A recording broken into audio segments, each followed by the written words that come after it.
तुम्हाला विश्वास बसणार नाही, पण भारतातल्या एका राज्यात एक असं मंदिर आहे जिथे एका संताचा खराखुरा देह गेली 900 वर्ष जतन करून ठेवण्यात आलाय, एखाद्या ममीप्रमाणेच. आणि तो तुम्ही प्रत्यक्ष पाहू सुद्धा शकता.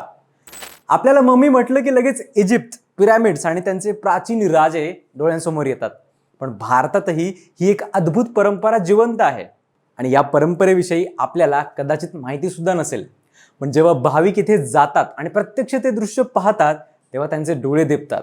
विज्ञान, श्रद्धा आणि परंपरेचा संगम असलेली ही गोष्ट आजही तितकीच रहस्यमयी आहे. पण कुठे आहे ते मंदिर? कोणाचा आहे तो देह? आणि मुळात शेकडो वर्षांपासून तो कसा जतन करून ठेवला गेलाय? आणि या सगळ्यात मोठा प्रश्न म्हणजे, हे खरंच ममी टाईप आहे का, की आणखी काहीतरी वेगळंच आहे? हेच सांगतो आजच्या व्हिडिओतून. त्यासाठी व्हिडिओ शेवटपर्यंत बघा. नमस्कार, मी संकल्प पाटील आणि तुम्ही बघताय लगाव बत्ती. ही अद्भुत परंपरा आपल्याला पाहायला मिळते दक्षिण भारतातल्या तामिळनाडूच्या श्री रंगनाथ स्वामी मंदिरात.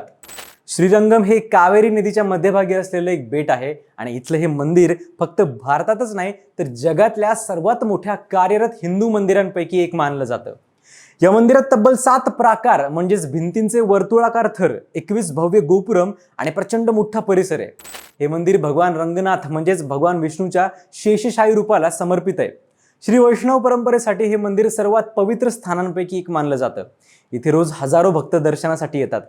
पण या मंदिराचं खरं गूढ लपलंय ते मंदिराच्या 5व्या प्राकारात, जिथे इतिहास आणि श्रद्धा एकमेकांना भिडतात.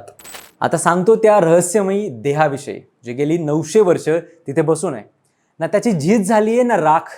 संत रामानुजाचार्य यांचा तो देह आहे, जो आजही या मंदिरात मूर्तिरूपात जतन केला गेलेला दिसतो. रामानुजाचार्य हे फक्त एक संत नव्हते, तर ते एक क्रांतिकारी विचारवंत होते. 1017 मध्ये त्यांचा जन्म झाला आणि त्यांनी विशिष्टाद्वैत वेदांत या तत्वज्ञानाचा प्रसार केला. त्यांनी हिंदू धर्मातल्या अनेक कडक सामाजिक बंधनांना आव्हान दिलं आणि भक्ती ही सर्वांसाठी खुली असावी असा विचार मांडला. त्यांच्या काळात त्यांनी मंदिरांमध्ये सगळ्या जाती धर्मातल्या लोकांना प्रवेश मिळवून देण्यासाठी मोठा संघर्ष केला. त्यामुळेच ते फक्त धार्मिक गुरु नव्हते, तर एक समाज सुधारक म्हणूनही ओळखले जातात. त्यांच्या विचारांचा प्रभाव पुढे संपूर्ण भारतात पसरला आणि भक्ती चळवळीला नवी दिशा मिळाली. इतिहासानुसार त्यांच्या आयुष्याच्या शेवटच्या दिवसात त्यांनी त्यांच्या शिष्यांना आधीच सांगितलं होतं की ते लवकरच देहत्याग करणार आहेत. त्यांनी शिष्यांना 3 दिवस आधीच इशारा दिला आणि शांतपणे समाधी घेतली. पण इथून पुढे जी गोष्ट घडली तीच या कथेला वेगळं बनवते. त्यांच्या शिष्यांनी त्यांच्या देहावर पारंपरिक पद्धतीने प्रक्रिया केली, ज्यात चंदन, केशर आणि कापराचा वापर करण्यात आला. विशेष म्हणजे या प्रक्रियेत कोणतंही रसायन वापरलं गेलं नाही.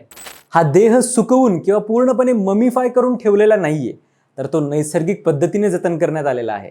आजही वर्षातून 2 वेळा त्यांच्या देहावर चंदन, केशर आणि कापराचा लेप लावला जातो. या प्रोसेसमुळे त्या शरीराचं संरक्षण होतं आणि त्याला एक विशिष्ट केशरी गेरू रंग प्राप्त होतो. काही अभ्यासकांच्या मते चंदन आणि कापरात नैसर्गिक प्रिझर्वेटिव्ह प्रॉपर्टीज असतात, ज्या जीवाणूंना वाढू देत नाहीत. शिवाय मंदिरातलं वातावरण, जसं की कमी आर्द्रता, नियंत्रित तापमान आणि नियमित पूजा, हे सुद्धा शरीर जतन होण्यात महत्त्वाची भूमिका बजावतात. म्हणजेच ही फक्त श्रद्धा नाहीये, तर पारंपरिक ज्ञान आणि पर्यावरणीय घटकांचा एक अनोखा मिलाफ आहे.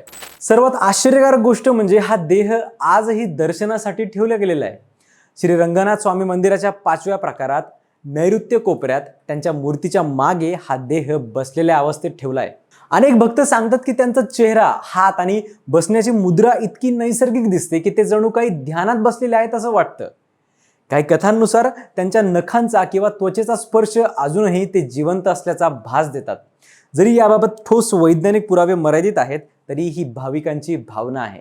आता मोठा प्रश्न असा आहे की इजिप्तमध्ये ज्या प्रकारे पिरॅमिड्समध्ये जुन्या राजांना ममी बनवून ठेवलंय, त्याच प्रकारे रामानुजाचार्य यांची ही मुद्रा सुद्धा खरंच ममी आहे का? तर तांत्रिकदृष्ट्या पाहिलं तर इजिप्शियन ममींमध्ये शरीराच्या आतले अवयव काढून शरीर पूर्णपणे संरक्षित केलं जातं. पण रामानुजाचार्य यांच्या बाबतीत असं काहीही झालेलं नाहीये. त्यामुळे अनेक संशोधक याला इनकरप्ट बॉडी किंवा नॅचरली प्रिझर्व्ड रिमेन्स असं म्हणतात. म्हणजेच हा प्रकार पूर्णपणे वेगळा आहे, जो खरं तर विज्ञानासाठी सुद्धा एक कोडच आहे. आजच्या आधुनिक युगात जिथे प्रत्येक गोष्ट वैज्ञानिक पुराव्यावर उभी असते, तिथे रंगनाथ स्वामी मंदिरातला हा देह आपल्याला 2 टोकांवर उभं करतो. एकीकडे विज्ञान आणि दुसरीकडे श्रद्धा. कदाचित याच कारणामुळे ही गोष्ट इतकी आकर्षक आहे, कारण इथे उत्तरं कमी आणि प्रश्न जास्त आहेत. आणि शेवटी एक विचार सुद्धा आहे की जर 900 वर्षांपूर्वी लोकांनी कोणत्याही आधुनिक तंत्रज्ञानाशिवाय असं काहीतरी जतन करून ठेवलं असेल तर आपण आजही सगळं विज्ञान समजून घेतलंय असं खरंच म्हणू शकतो का?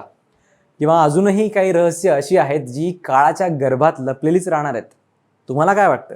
कमेंट्समध्ये नक्की सांगा आणि अशाच इंटरेस्टिंग स्टोरीजसाठी सबस्क्राईब करा लगावबत्ती.